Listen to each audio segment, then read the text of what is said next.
Bem, mais uma vez, boa noite a todos. Estamos aqui hoje reunidos na sede da Ordem dos Advogados do Brasil, subseção de Presidente Prudente, para a sessão solene pública de desagravo do colega advogado, Dr. Marcos José de Vasconcelos, que foi ofendido nas suas prerrogativas profissionais de advogado pelo vereador Marcos Aparecido do Nascimento, conhecido como Marquinhos do PT. Registre-se que o advogado investido na função de assessor jurídico da Prefeitura Municipal de Itarabaixa exercia seu curso público em prol da sociedade e da administração pública municipal da cidade. Sempre agiu com denodo, com dedicação às causas da coletividade e da municipalidade. Exercendo o seu trabalho de advogado, realizou o protocolo de representação em face do vereador Juliano Silva Damascena, do PSDB, razão de fato foi atacado, e assim, em sessão solene, na Câmara de Vereadores, no dia 4 de abril de 2016, o vereador Marcos Aparecido do Nascimento, no uso das palavras, pôs-se a atacar o nobre colega investido na função de advogado, dizendo: ele é tão banana, ele é tão fraco e tão banana que não é homem de assinar. É um advogado tão fraco e tão ruim que nem para assinar isso ele presta. É tão banana que nem assina a denúncia. E já vi que esse advogado não sabe de nada. Vejam que o ataque feito pelo vereador fulmina um dos atributos mais importantes e mais relevantes de um advogado, que é a sua combatividade, o seu enfrentamento. E óbvio que essa assinatura não aconteceu porque ele não tinha incumbência legal, quem teria que assinar era o prefeito, ele fez apenas a assessoria jurídica. Mas diante desse quadro, a violação ficou cabalmente demonstrada.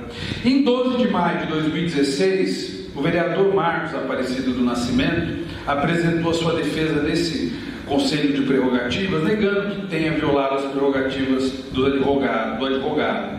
Em 24 de abril de 2017, veio parecer da conselheira relatora, doutora Eunice Cruz, que opinou pela realização desta sessão de desagravo público, sendo que em sessão do Conselho, do dia 4 de maio de 2018, foi deliberado pelo deferimento do pleito de realização dessa sessão de desagravo público.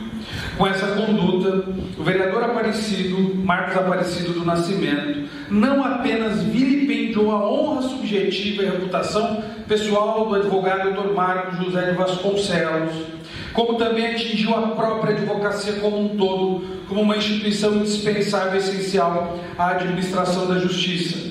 A palavra prerrogativa vem do latim prerrogativus, onde, separando o prefixo pré antes de seu radical, teremos o verbo rogar, que significa pedir, suplicar e implorar. É certo também que só pedimos aquilo que não podemos fazer por nós mesmos. Assim, pedimos em nome do cidadão, em nome do outro. Assim, antes de pedir, precisamos de uma garantia inata de que teremos a expectativa de ser atendidos. Por exemplo, no plano divino, costumamos rogar a Deus muitas das coisas que não conseguimos resolver no mundo físico. No plano da justiça, o cidadão roga ao judiciário quando tem seus direitos violados. Todavia, para rogar perante o judiciário, precisa-se de intermédio do advogado, o qual possui a capacidade postulatória. Logo, as prerrogativas inseridas no Estatuto da OAB se destinam ao cidadão e não apenas ao advogado.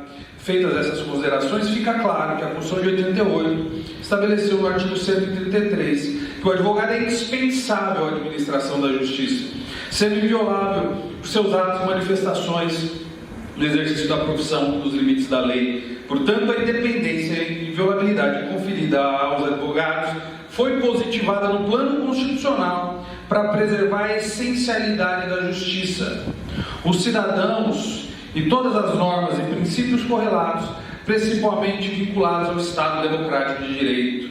Da mesma forma, o Estatuto da Ordem dos Advogados do Brasil preserva o rol das prerrogativas no artigo 7º como uma liberdade funcional e uma independência própria no livre exercício da função do advogado. Fazendo uma digressão maior ainda, podemos identificar outras razões para a existência dessas garantias. Imprescindível destacar que a Constituição de 88 foi sistematizada, tendo como uma de suas premissas o equilíbrio entre os poderes, que devem ser harmônicos e independentes. Todavia, incluiu um novo paradigma nesta organização: a participação do advogado na construção dos atos de poder e na deliberação dos direitos fundamentais. Montesquieu, ao descrever sua teoria sobre a tripartição dos poderes, já alertava sobre a possibilidade de, em determinada época, haver prevalência de um poder em relação aos demais. Os freios e contrapesos seriam a forma de manter essa harmonia. Ocorre que essa teoria teve como parâmetro o absolutismo europeu, sendo necessário adaptá-la ao surgimento do Estado democrático de direito, ao poder constituinte originário. Atento às lições de Montesquieu, então, positivou-se a separação dos poderes no artigo 2º, e esse equilíbrio deriva e emana necessariamente da atuação profissional dos advogados nas mais diversas esferas de deliberação.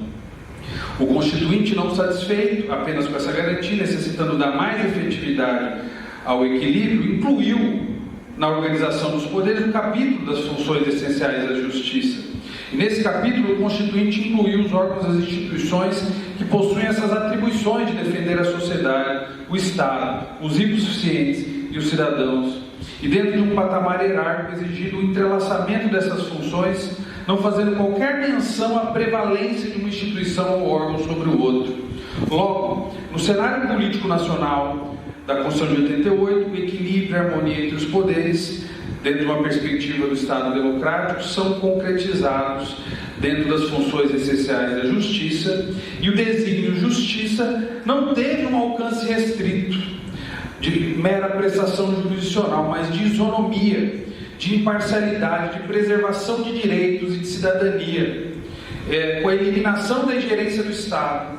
Diogo Figueiredo Moreira convencionou chamar de Estado de Justiça. O Constituinte não restringiu o Judiciário apenas à prestação jurisdicional, exigindo intervenção dos demais órgãos, como o Ministério Público, sobretudo a advocacia privada e a defensoria pública, em sentido estrito, como garantidores da defesa dos interesses da sociedade, do Estado, dos cidadãos em geral. Sem esses órgãos públicos e privados de advocacia, sem a advocacia não pode haver justiça, aqui entendida como a qualidade ética que pretende existir no Estado pluriclasse, quando a legalidade, a legitimidade e a licitude. E por essa justiça só pode vir ser realizada na essencialidade dessas funções autônomas e independentes que são conferidas aos advogados. Não haja dúvida de que, ao recolher a evolução teórica e prática do constitucionalismo, dos povos cultos, novíssimas expressões institucionais são trazidas no plano das funções essenciais da Justiça, sobretudo o rol de prerrogativas descrito no artigo 7º do Estatuto da OAB, com fundamento na Constituição Federal.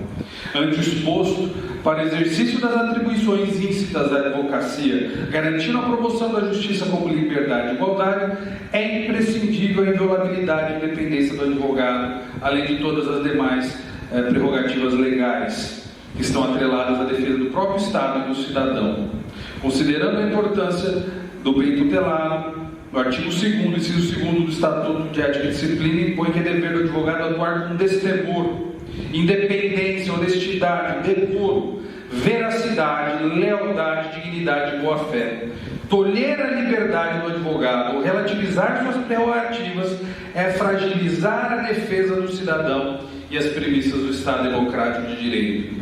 Portanto, Dr. Marcos, sinta-se desagravado nessa solenidade e tenha sempre em mente que as suas prerrogativas são fundamento constitucional e liberdade inata para exercer a sua função de advogado, sempre que necessitar. A Ordem dos Advogados do Brasil estará de portas abertas para lhe tutelar as prerrogativas. Boa sorte, sucesso, obrigado.